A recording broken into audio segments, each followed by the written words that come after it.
Hey, good morning, Mountain View. Great Sunday morning to be back in the Lord's house, to be able to worship and just see what the Lord has in store for us this morning. Hey, look, last week we talked about the idea of, as far as we worship, to remember what God has done for us.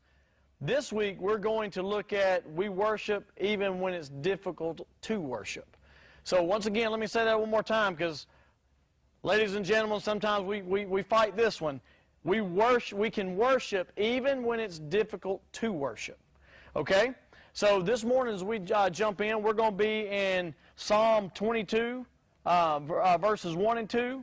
We're going to be in Psalm 23, 1 through 4. And then we're going to be in Mark 15, verse 34.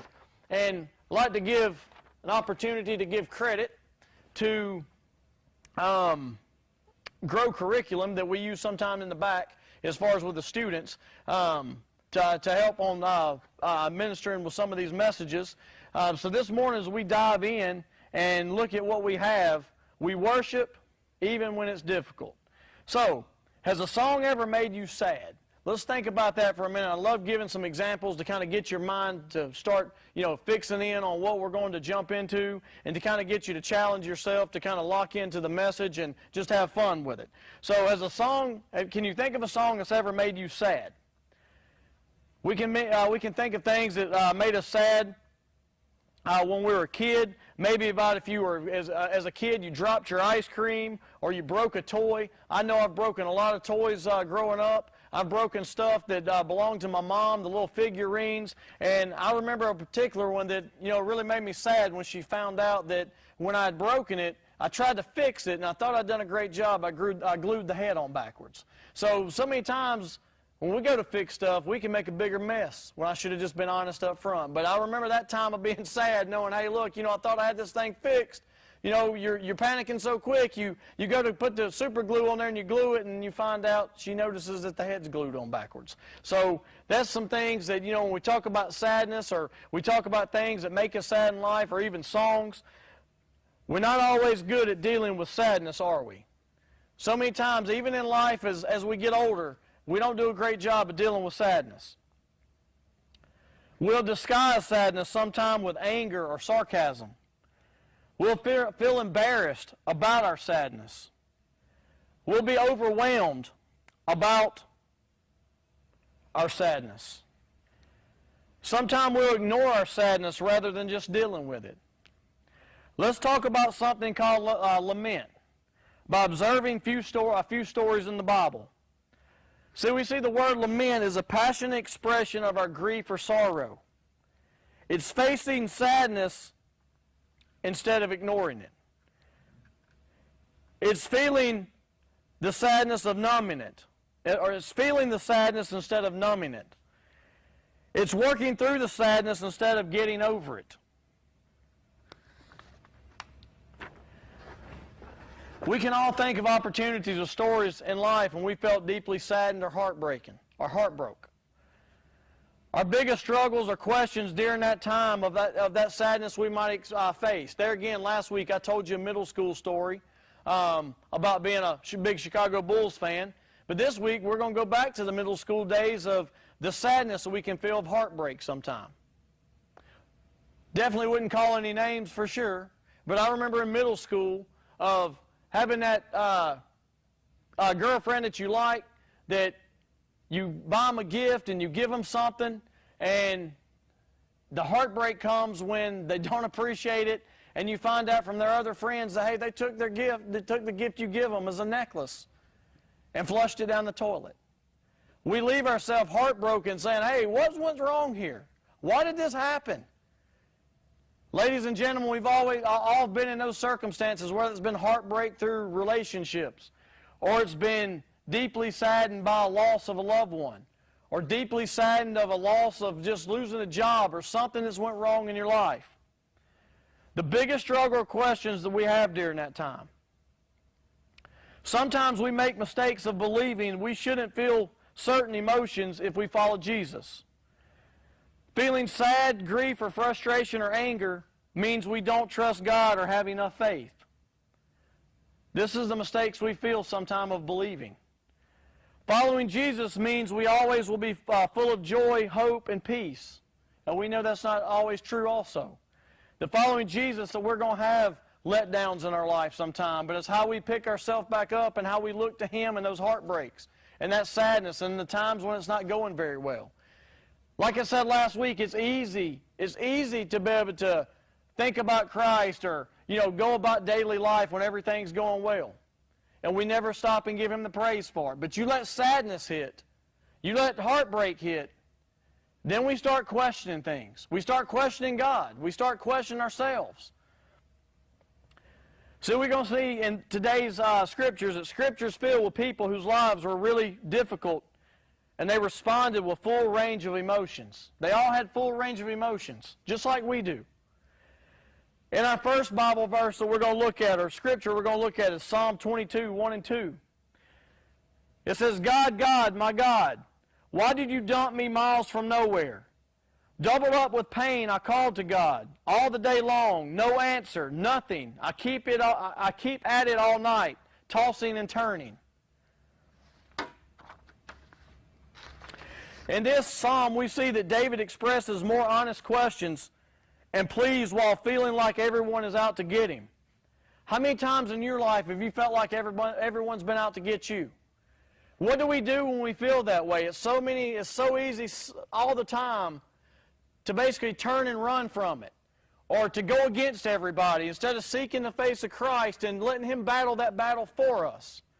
We've all been here that David talks about in here where he feels everyone is out to get him. We've all felt that way in life. Lament is what happens when we experience something so difficult that we allow ourselves to wonder. We've asked ourselves many times, everyone, these questions I'm about to ask you, or about to tell you. God, where are you in this situation? Why have you abandoned me? Why won't you help me? Do you even hear me? You see, in Psalm 22, it doesn't ignore or shy away from life's darkest moments or the doubt and despair we can experience when things get difficult. We have to learn when things get difficult to trust in God. So many times when life's going great, we continue on down that path and we never think of Him. But when things hit us that are difficult, we've got to experience and allow Him to take control and seek His face in it. But now let's look at the next Psalm 23, 1 through 4. It says, God, my shepherd, I don't need a thing. You have bedded me down in lush meadows. You find me quiet pools to drink from. True to your word, you let me catch my breath and send me in the right direction. We see here that David is acknowledging life is sometimes dark and terrifying. How many times in your life is life dark and terrifying? There's so many times we don't know what to do, where to turn. But we know who to turn to if we allow ourselves to look toward Jesus. When David felt alone, he learned to say, God is with me. When you feel alone, are you able to say the same thing? That, hey, look, I might feel alone. I might have nobody else to help me. All the friends that I thought I had might be abandoned me. But God is with me. He hasn't moved. He's been there. The people that you feel like you're the closest to, sometimes they will abandon you. Sometimes they will leave you. Sometimes they will turn their back on you, but guess who doesn't? And it's the last person we usually want to turn to, but it's Jesus Christ. Because we'll turn to everybody else when we feel abandoned or feel alone and try to reach out to them for help. And sometimes, ladies and gentlemen, we'll be brought down the wrong path. Even the people that we love and the ones that are supposed to be there for us, sometimes will leave us abandoned. But God is always with me. David sees this in this psalm. He had to learn to trust God. When David felt forgotten, he learned to say, God guides me. Are you allowing God to guide you? Each and every day, are you getting up thanking the Lord for another blessing to be here on earth and to have that moment to wake up and just be here and have breath of life just yet again? God's guiding us. Is God guiding you? When David was in need, he learned to say, God gives me everything I need. Do we truly understand that God's given us everything we need? Oh, we're all full of wants and everything we desire and want to have, but He's here to provide our needs.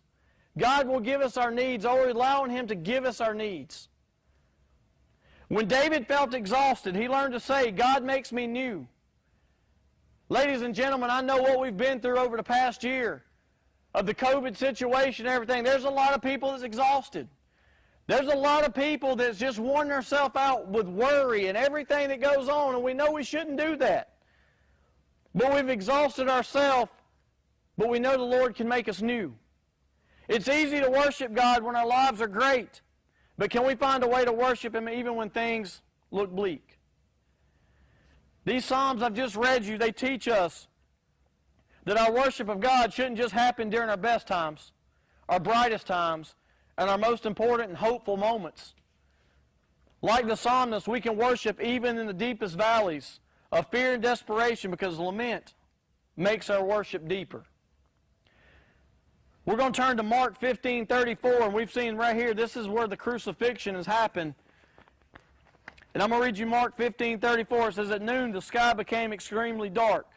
The darkness lasted 3 hours. At 3 o'clock, Jesus groaned out the depths, crying out loudly, my God, why have you abandoned me? Here's what's so interesting about this moment that we see here. Jesus knew how His story would end. He knew it would end with a grave. He knew He would live again and death would be defeated forever.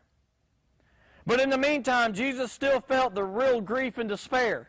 He still suffered and was filled with sorrow. By crying out these words, Jesus showed us how to be honest with the sadness we can all feel sometimes. Just as Jesus knew God was with Him even as He was dying, we can be assured that His hope is for us, even if we can't yet see it.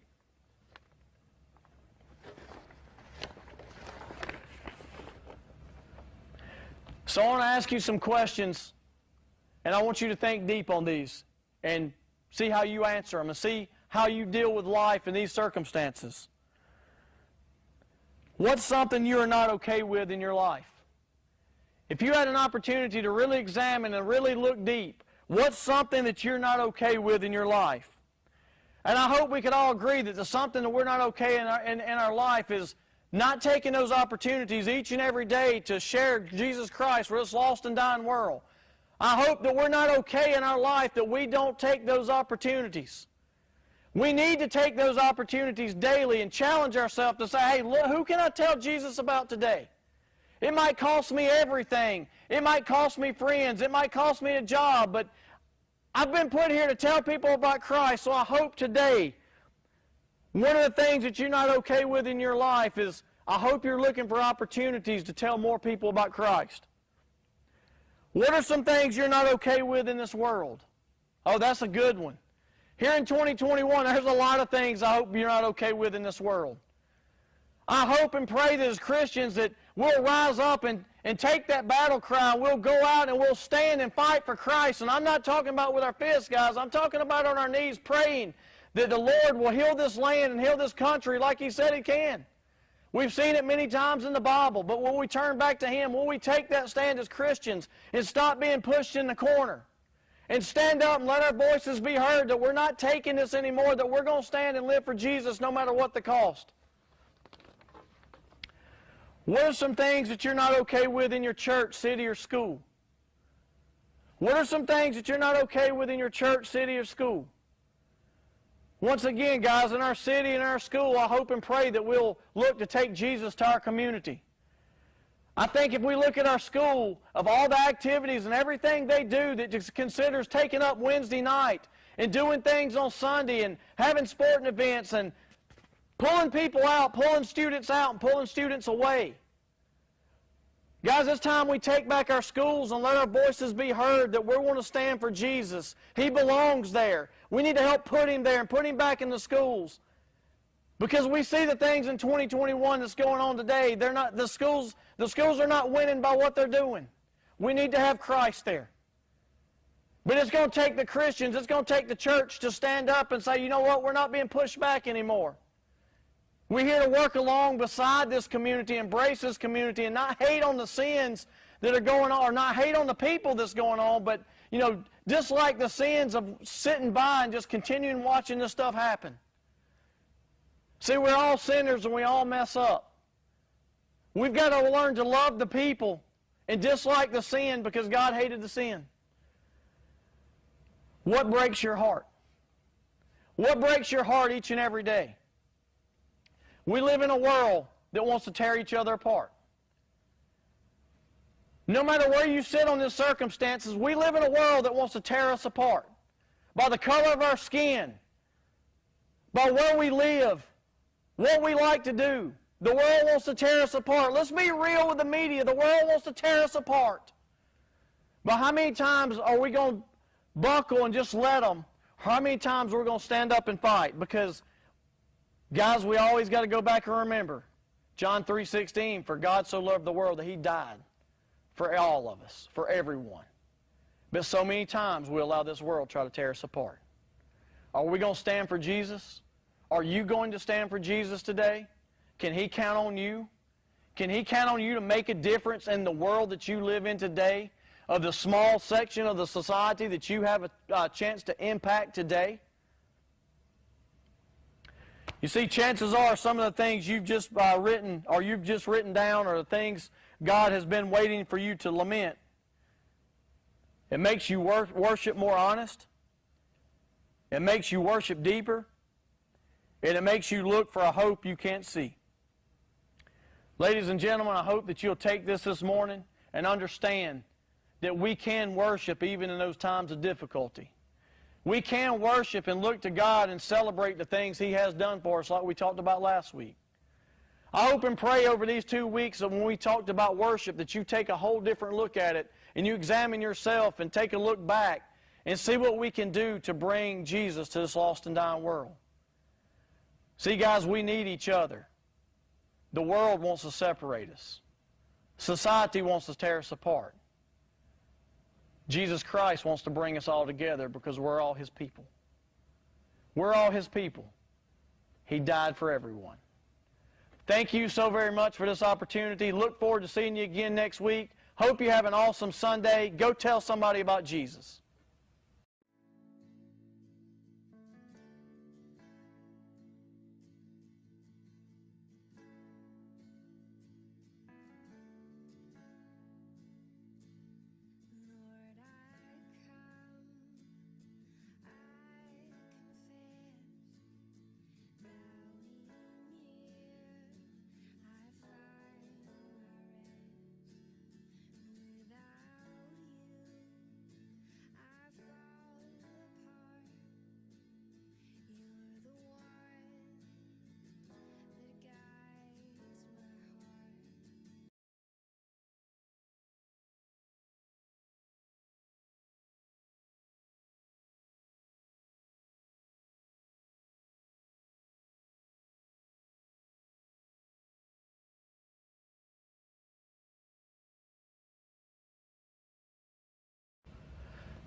Hey, good morning, Mountain View. Great Sunday morning to be back in the Lord's house, to be able to worship and just see what the Lord has in store for us this morning. Hey, look, last week we talked about the idea